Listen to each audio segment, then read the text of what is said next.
সত্য অনুসন্ধানে এক বিশ্বস্ত নাম। অগ্রগামী নারী একটি সমাজের এগিয়ে যাবার অন্যতম শর্ত। সারা বিশ্বেই আজ নারীর জয়গান উল্লেখযোগ্য। নজরুলের কবিতা আমরা পাই, সেদিন সুদূর নয় যেদিন ধরণী গাহিবে পুরুষের সাথে নারীরও জয়। আমরাও চাই সকল নারীর জয়, কিন্তু ব্যতিক্রম কি নেই? দর্শক, প্রতিটি ভালোর বিপরীতে থাকে মন্দের গল্প। তেমন একটি মন্দ গল্পের নাম বকুল। কে এই বকুল? চলুন দেখে নেওয়া যাক। বকুলি আক্তার বকুল, পিতা কবির হোসেন, মাতা জয়নব বিবি। বকুল ঢাকার খিলগাঁও নাসিরাবাদ টেকপাড়া এলাকার বাসিন্দা। বকুল ফুলের সুবাসের জন্য এর চারপাশে মৌমাছির আনাগোনা সবসময় লেগেই থাকে, আর এই বকুলকে ঘিরে মৌমাছির মতো পুরুষের ভিড় লেগেই থাকতো।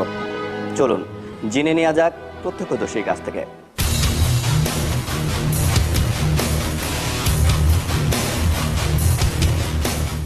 আমাদের পরিবেশ নষ্ট হইতেছে, পরিবেশের কারণে আর কি আমরা চাইছি তুই অবৈধভাবে সম্পর্ক আছে, তুই যদি তোর যদি মনে চাই তাহলে তুই ওর বিয়ে করে লো। হ্যাঁ, তারপরে আমি কথা মানতো না। তারপরে অনেকদিন দেখছি বাসায় যায়, রাত্রে সন্ধ্যাবেলা আসে, ফজর রাজানা শুনকা বাইরে থাকা। তারপরে 4-5 জন মিললে আমার ভাই বাদার আছে, বন্ধু বান্ধব মিললে আমরা একদিন কাউরে ধরলাম, সরাসরি ধরছি খাড়ের উপরে। এরা দুজন আর কি খাড়ের উপরে একবারে উলঙ্গ অবস্থায় ধরছে। ধরার পরে বললাম কি এটা কি, তারপরে দইরা মইরা পরে হ্যাঁ ধরলাম, দইরা নেচে নামাইলাম, নেচে নামাইয়া আর বাসার লোক খবর দিলাম। আর চাচা এলো, আর জ্যাডা এলো, আর ভাই বাদার আইসে আয় দইরা মইরা মাইরে টেরে লয়ে গেছে। নিয়ে যাওয়ার পরে বললো আর কি যে তোর লগে তার যেতে কোনোদিন যেতে হ্যাঁ যে তোরা না দেখি। তারপরে বললো তা আমি যদি হ্যাঁ না দিতাম বিষকে মরে যামগা। এটা দুলালে বললো যে তা আমি হ্যাঁ জামুই, অবৈধ আর বৈধ আমি হ্যাঁ জামুই। হল লগে আমার তো বই ওর কাজ কাম আমি করে দিই, আর বাসে আমি থাকবই। তো 5-6টা ছেলে আছে আমাদের এলাকারই। তো ওই যে দুলাল ছেলেটা আছে, ই করতো। আমি তো আপনার 8টায় বাড়াই বাসা থেকে, 9টা-10টায় বাসায় আসি। আসার পরে মনে করেন আইসাতে ছেলেরা ছাদে, কারণ কি ছাদে করে আর ভাই দুলালে থাকে। তো কই তোমরা দেখো গিয়া আমারও জড়াইও না, আমারও জড়াইতে গেলে সমস্যা, তোমরা যাই দাও। তো ফারুক ছিল, ফারুক, শামীম, আরও কয়েকজন ছিল, মানে 5-6 জন। এরা হাতে নাতে ধরছে আইসা রাত্রে এক বাসায়। ধরার পরে দুলালের বাপ মারে খবর দিছে, দুলালরে নিয়ে গেছে। এরা আমগো বাড়ির সারা বাড়ির মানুষকে মনে করেন গালাগালি এই সেই আগ্রম বাগ্রম বলছে। এরপর তো আরো তো আমরা ফিচিয়ে দিছি, আমরা এই ব্যাপারে না গলে। এটাই শুরু নয়, বকুলের নষ্ট হওয়ার গল্পের শুরু আরও আগে থেকে। প্রথম ভালোবেসে যাকে বিয়ে করেছিল বকুল, সেই স্বামীর কাছেও ধরা পড়ে তার চরিত্রের অন্ধকার দিক। পছন্দ করে বিয়ে করছিলেন না ফ্যামিলিগতভাবে বিয়ে দিয়েছিলেন? ফ্যামিলিগত এবং প্রেম করে দুটাই, মানে পরে প্রেমে হয়েছে আগে, পরে ফ্যামিলিগতভাবে মাইনে নিছে, পরে আমরা বিয়ে হয়েছি সামাজিকভাবে। আপনি পরে আবার ছাড়াছাড়ি হইলো কেন আপনাদের? ছাড়াছাড়ি হইলো, এর আম্মা কবি ছিল, খারাপ লোক ছিল, ওই ফকিরি করতো। ফকিরের পর আপনার মানতো না, 2 দিন পর পরে ঝগড়া হইতো, এই নানান কাহিনী এরকম হইতো। হ্যাঁ, হওয়ার পর আপনার এই আমার এনে 3 দিন থাকলে এখানে গিয়ে 1 সপ্তাহ থাকি, আবার 1 সপ্তাহ থাকলে আবার, মানে এরকমই ছিল দিন কাটছে। মানে এরপরে সন্তান হওয়ার কোনো চিন্তাই করে না 4 বছরের ভিতরে। পরে লাস্ট মেডিসিন আপনার আমি ছাড়তাম না, ছাড়ছি আপনার একটা ওই এক বাড়িতে একটা কামলা ছেলে ছিল, এর সাথে ধরা খাইছে। এর মামা তো একজন ছিল মূল্য, ধরছে, ধরার পরে আমি ছেড়ে দিচ্ছি। আগ্রহ আরও বেড়ে যায় বকুল সম্পর্কে জানার। সে কারণে ক্রাইম ফাইল টিম ছুটে যায় বকুল যেখানে বেড়ে উঠেছিল সেই জায়গায়। সেখানে দেখা হয় বকুলের আপন মামির সঙ্গে। বকুল সম্পর্কে কি বলল তার মামি, চলুন দেখে নেওয়া যাক।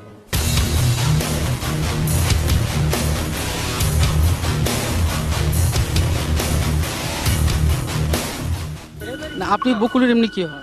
আমি বকুলের মাজার মামি। এমনি আমরা জানতে আসছিলাম আসলে ওনারা যে অভিযোগটা করতেছে যে বকুলের ব্যাপারে, যে বকুলে খারাপ ছিল, মুক্তমুখ, সত্য কিনা, এর জন্য আমরা আপনার কাছে আসছি। সত্যি সত্যি, হ্যাঁ। বকুলি তো আপনাদের এখানে বড় হয়েছে, তাই না? হ্যাঁ, ছোটকাল থেকেই সব চরিত্র খারাপ ছিল? সব চরিত্র ছোট বাচ্চাটা তো খারাপ আছিল না, আস্তে আস্তে দিন দিন বড় হয়েছে, আর মানুষ হলেও চলছে ফিরছে, নিজের স্বাধীনভাবে চলছে ফিরছে, বাপ নাই, মা স্বাধীন দিছে, চলছে ফিরছে। এই বিয়ের আগে কি বকুলের আর কোনো বিয়ে হয়েছিল? হ্যাঁ, একটা বিয়ে হয়েছিল ভূগত বাড়িতে। হ্যাঁ, এটা ছাড়াছাড়ি হয়ে গেছে। প্রিয় দর্শক, এতক্ষণ ধরে যারা আমাদের অনুষ্ঠানটি দেখছেন তাদের অনেকের মনেই হয়তো প্রশ্ন জাগতে পারে, ক্রাইম ফাইল টিমের বকুলকে নিয়ে আগ্রহের কারণটা কি? জানবো, তবে ছোট্ট একটা বিরতির পর।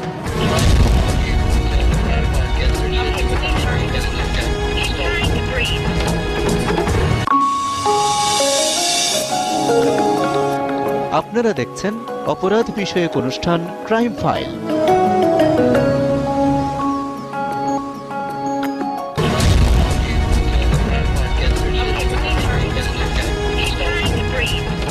দর্শক, কথা হচ্ছিল বকুলকে নিয়ে। ক্রাইম ফাইল টিমের বকুলকে নিয়ে আগ্রহের কারণটা হচ্ছে বকুল অনেক হাট পেরিয়ে শেষ পর্যন্ত বিয়ে করেছিল জাহাঙ্গীর নামে এক যুবককে। তাদের 10 বছরের সংসারে আছে 2টি পুত্র সন্তান। কিন্তু এখানেও থামেনি বকুল। চারিত্রিক অবক্ষয়ের কারণে শেষ পর্যন্ত চলে তার অবৈধ মেলামেশা। আর তাতে বাধা দিতে গিয়ে জাহাঙ্গীরের জীবনে নেমে আসে অন্ধকার রাত। কি ঘটেছিল সে রাতে, চলুন দেখে নেওয়া যাক।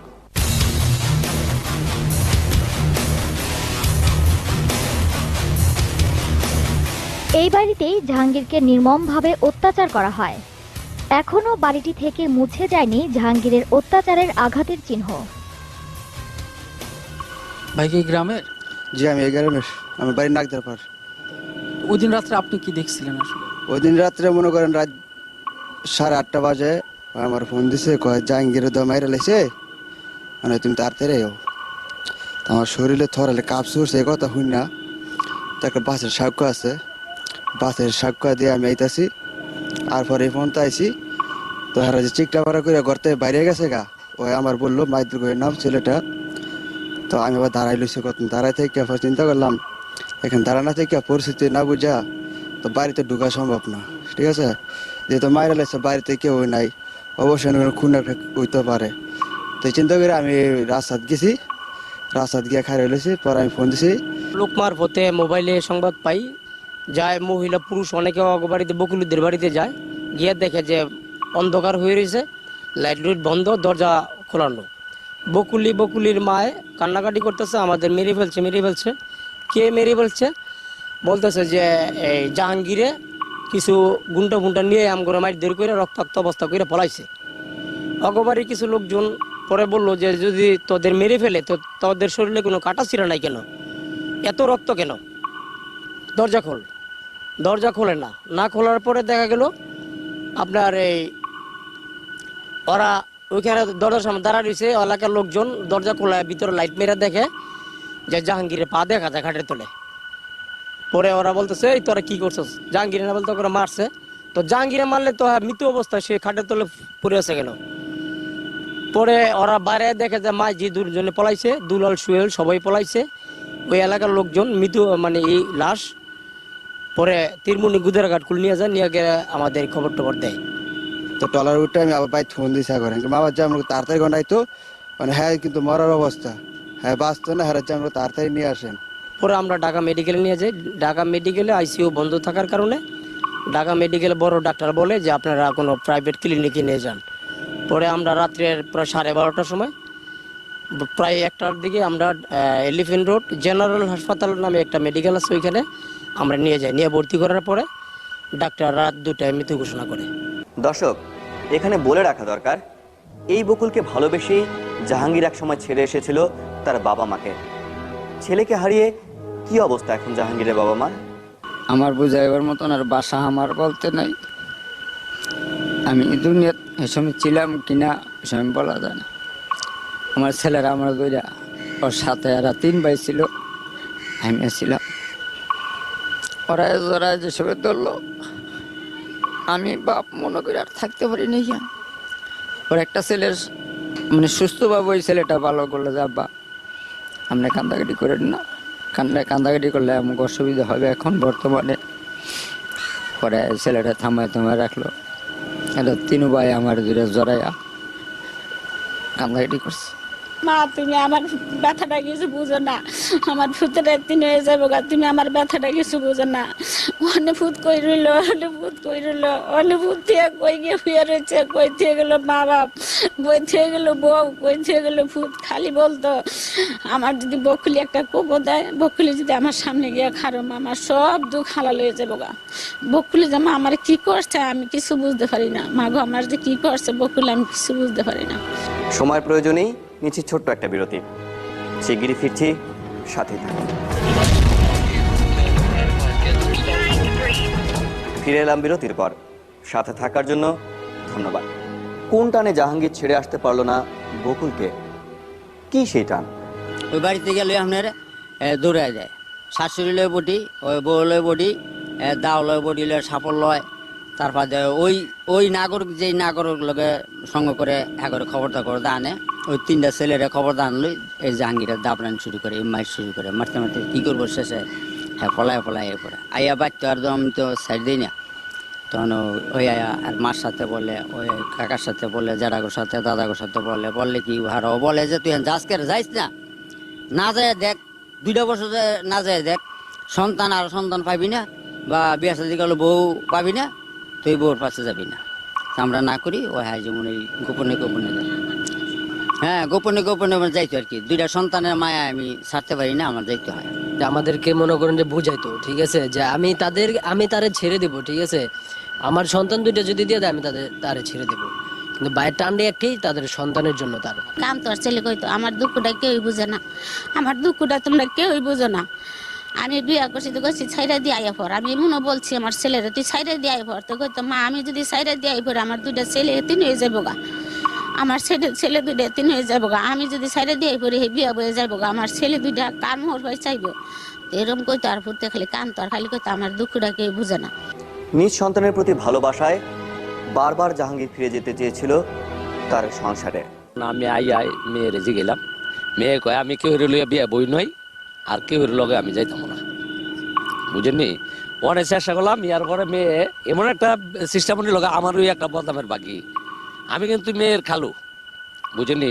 আমারে কইলো এই আমার বাঁচি যায় টেহা দিছে মদের লেগে, মদ খাওয়ার লাগে আপনি এনে দৌড়ি করতেছেন।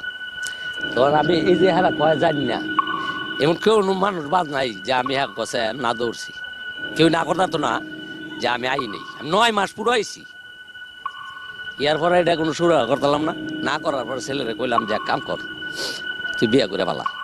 কথা বিয়া করবো, অনেক 2টা বাচ্চা, একটা ছেলে হইলো 10 বছর বয়স, আর একটা ছেলে হইলো 5 বছর বয়স। আচ্ছা কোন এমন একটা সংসার করে ভাঙতে চায়। তারপরও আমি মেয়ের এমন কইছি, মা গো একবার তুমি যেম মেয়ে কও হ্যাঁ হেই বাবুই চলবো, তুমি যদি কও ঘর বয়ে থাকবো বই থাকবো, তুমি যদি কও ফুয়া থাকবো, হ্যার বাপের বদলা তো আমি আইছি, হ্যার বাপের আসে না, হ্যার বাপের ভাই চাচা না, এটা শুনলো না, সে শুনলো না। আপনি তো এলাকার জনপ্রতিনিধি, জি। এটা নিয়ে বিচার আচার আপনার কাছে আসেনি কখনো, অথবা কমপ্লেন আসে নাই? কমপ্লেন কিন্তু আসে নাই, কোনো কমপ্লেন আসে নাই। এই যে বলতেছে যে ইনারা নিয়ে আসছিল না মুরব্বী বলছে, ঠিক আছে, মুরব্বী বলছে আমার ওই মাতবর আছে আমার ভাই, ওর সাথে আপনার কাছে আসেন? আসে নাই। না আপনি এই ব্যাপারে বিচার দিছিল কেউ? দিছিল। আপনি কি চেষ্টা করছিলেন এটা মেলানোর জন্য? চেষ্টা করছি, হ্যাঁ কয় নিজে বিয়া বইছি, আমি নিজে ছাড়মো, কেউ কাম লাগতো না, ডাইরেক্ট কথা কইছে। ওই বিয়া করছে নিজে হের কাছে, আবার সারানো লইলে আমি নিজে সারানো, কেউ কাম লাগতো না, উত্তর করছে আমার। এটা এই মেয়ে কারো কথা শুনতো না? শোনো নেই, প্র্যাকটিক্যাল কথা, যে সত্য কথা। এমনি আপনার মানে মুরব্বী হিসাবে কেউ বলতো না যে এই মেয়েটা মানে বিভিন্ন এই যে অসামাজিক ব্যাপার স্যাপার করতে, এটা বলতো না কেউ অসামাজিক কাজের জন্য? বলছি আমরা, বলবো কেন, আমরাই তো বলছি, আমার কথা শোনে নেই না। ওর জন্য যে গ্রামের আরো যুবক ছেলেরা নষ্ট হচ্ছিল, এটা আপনার বাধা দেন নাই? অনেক মারপিট করা হয়েছে, মারপিট করা হয়েছে। হ্যাঁ। কাকে মারছেন? হ্যাঁ, এর নাম হলো দুলাল। ক্রাইম ফাইল টিম ঘটনাস্থলে পৌঁছানোর পর এলাকার সাধারণ মানুষের মধ্যে দেখা দেয় বকুলকে নিয়ে অসন্তোষ।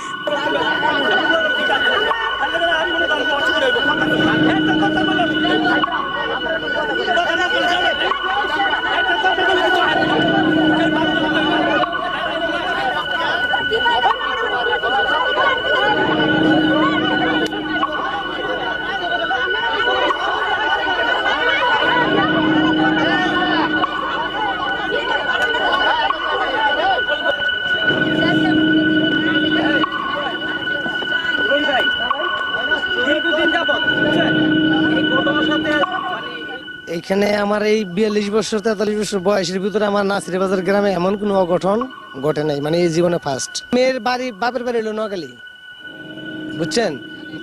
এইখানে বাড়ি করছে, এই বাড়িটা কিন্তু এর বাবার বাড়ি না, কিন্তু এর মা এর বাপের বাড়ি থেকে সম্পদ পেয়েছে, বুঝছেন। এর মা এই বাড়ি থেকে সম্পদ পেয়েছে, সম্পদের ভিতরে থাকতেছে, কিন্তু বকুলের বিয়ে করার, বকুলের মা যে বিয়ে বসে, বকুলের বাবাও কিন্তু এখানে আসে না, বুঝছেন? এখানে আসে না, বকুলের মা বাবারা কিন্তু এখানে খাওয়ান টাউন কিছু দেয় না বকুলের বাবা, বুঝছেন? তো এখানে থাকতেছে, তাহলে কি কমু কোন মনের দুঃখে গেছি যে নকালের বিষে এখানে আমাদের গ্রামটা এই অঘটন ঘটাই থেকে গেল। বকুল, তোর সাথে তো আমি কোনো ঝগড়া বিভেদ কিছু নাই, কার্যও নাই, কিছু নাই। আজকে থেকে তোর সীমানাটা তুই আসা যাওয়া করবি, তোর সীমানাটা তুই বাড়িতে যাবি, কিন্তু আমরা তোর সীমানাতে যাবো না, তোর বাড়িতে যাবো না, তোর সীমানাতে আমরা যাবো না, আমাদের সীমানায় তোর যাওয়া বন্ধ একদম। কিলা তুই এখানে যেই ঘটনা ঘটাস, তোর দেখা দিয়ে কি আমাদের বউ বাচ্চা যারা আছে, ছেলে মেয়েরা যা আছে, ভবিষ্যতে তোর মতন এমন অঘটন ঘটবো, আমরা তোর সাথে মিশতাম না, তুই আমার সাথে মিশা দরকার নেই, মানে পরের থেকে আসা বন্ধ এই বাড়িতে। জাহাঙ্গীরের পরিবারকে আমাদের দেবার কিছুই নেই, শুধু জানতে চাওয়া এই হত্যার বিচার কি পাবে তারা। সরকারের একটা আবেদন আমাদের, যে সরকারের সুস্থ বিচার করে আমার ভাইয়ের। আমি যেমনি জাহাঙ্গীর সুস্থ বিচার চাই, আপনারা যেন আসছেন আমার এই ইয়া করার জন্যে, তো যেমনি হোক আপনারা ভালো, যেটা ভালো মনে করেন ওইটাই করবেন। আর সরকার কাছে আমার কাছে এই একটা আবেদন, সরকার যে সূক্ষ্ম বিচার আমাদের করে, বকুলির মার যে বিচারটা যে হয়, আমি এটা সূক্ষ্ম বিচার চাই। আমার ছেলের সুস্থ বিচার চাই আমি। আমার ছেলের যেমন করে মার চাই, এমন করে আমি ফাঁসি চাই আমার সোহেলের, আর ফারুকের, আর দুলালের, আর বকুলের মার, আর বকুলের। আমি এই 5 জন মানুষের ফাঁসি চাই, আমি সুস্থ বিচার চাই, শান্তি বিচার চাই। মনে হইলে আমার ঠিক এরম লাগে, আমি মাঝি কেমনে থাকি, আমার ছেলের কথা মনে হইলে আমি আছে কিনা না আমি বলতে পারি না। সমাজের এরকম গুটি কয়েক নারীর জন্য হয়তো ধ্বংস হচ্ছে অনেক পরিবার। আমরা চাই না বকুলের মতো নারীর নষ্ট থাবার শিকার হোক জাহাঙ্গীরের মতো কোনো যুবক, পিতাহারা হোক কোনো সন্তান। অপরাধের বলয় থেকে মুক্তি পাক সাধারণ মানুষ। নিরাপদে থাকুন, সুস্থ থাকুন সবাই, এই প্রত্যাশায় বিদায় নিচ্ছে আমি শুভঙ্কর। আমাদের সাথে যোগাযোগ করবার ঠিকানা প্রযোজক ক্রাইম ফাইল, জিটিভি 25 সেগুন বাগিচা, ঢাকা 1000। আমাদেরকে ইমেল করতে পারেন crimefile@gazitv.com। আমাদেরকে ফোন করতে পারেন 0171 085 3338।